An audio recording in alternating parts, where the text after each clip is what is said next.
Hi ಎಲ್ಲರಿಗೂ welcome back again for the diet day. So diet ಡೇಗೆ ಇವತ್ತು chapati, oil ಇಲ್ದಿರೋ ಚಪಾತಿ ಆ್ಯಂಡ್ ಪಲ್ಯ ಮಾಡ್ತಾಯಿದ್ದೀವಿ. ಪಲ್ಯ ಅಂದರೆ ನಾರ್ಮಲಾಗಿ ಕ್ಯಾರೆಟು ಬೀನ್ಸ್ ಪಲ್ಯ ಅಲ್ಲ.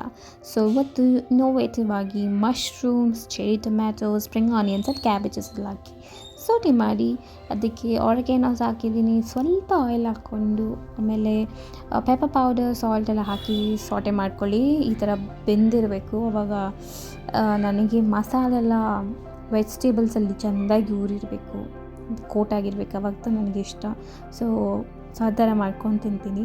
ಸೊ ಓಕೆ, ಆ ಥರ ಆಗಿದ್ಮೇಲೆ ಸೊ ಇದನ್ನು ಚಪಾತಿಯಲ್ಲಿ ಮಧ್ಯದಲ್ಲಿ ಸ್ಟಫಿಂಗ್ಸ್ ಇಟ್ಟು ರಾ ಆನಿಯನ್ಸ್ನೂ ಇಟ್ಟು ಸ್ಪ್ರಿಂಗ್ ಆನಿಯನ್ಸ್ನೂ ಹಾಕಿ ಆ್ಯಂಡ್ ಕ್ಯಾಬೇಜಸ್ನ ನಾನು ನೂಡಲ್ಸ್ ಥರ ಸ್ಲೈಸಸ್ ಆಗಿ ಕಟ್ ಮಾಡಿಟ್ಟಿದ್ದೀನಿ. ಸೊ ಅದನ್ನು ಮೇಲ್ಗಡೆ ಹಾಗೆ ಸ್ಪ್ರಿಂಕಲ್ ಮಾಡಿ ಆ್ಯಂಡ್ ನಮ್ಮ ಮನೆಯಲ್ಲೂ ತಿಂತಾರಲ್ಲ, ಸೊ ಅದಕ್ಕೆ ಅವರಿಗೆ ಚೀಸ್ ಇತ್ತು. ಸೊ ಚೀಸ್ನ ಏನು ಮಾಡೋದು, ವೇಸ್ಟ್ ಆಗ್ಬಿಡುತ್ತೆ ಅಂದ್ಬಿಟ್ಟು ಆದಮೇಲೆ ಹಾಗೆ ಸ್ಪ್ರಿಂಕಲ್ ಮಾಡಿ ಹಾಕಿ ಹಂಗೆ ಅವ್ರಿಗೆ ರ್ಯಾಪ್ ಮಾಡಿ ಕಟ್ ಮಾಡಿ ಕೊಟ್ಟೆ. ಸೊ ನಾನು ಚೀಸ್ ಇಲ್ದಿರ ತಿಂದು ನನ್ನ ಡಯಟ್ನ ಇವತ್ತು ನಾನು ಮುಗಿಸಿದ್ದೀನಿ. ಸೊ ಇದೇ ಥರ ನೀವು ಡಯಟ್ ಫಾಲೋ ಮಾಡಿ. ಆಯಿಲ್ ಇಲ್ದಿರ ಚಪಾತಿ ತಿನ್ನಿ.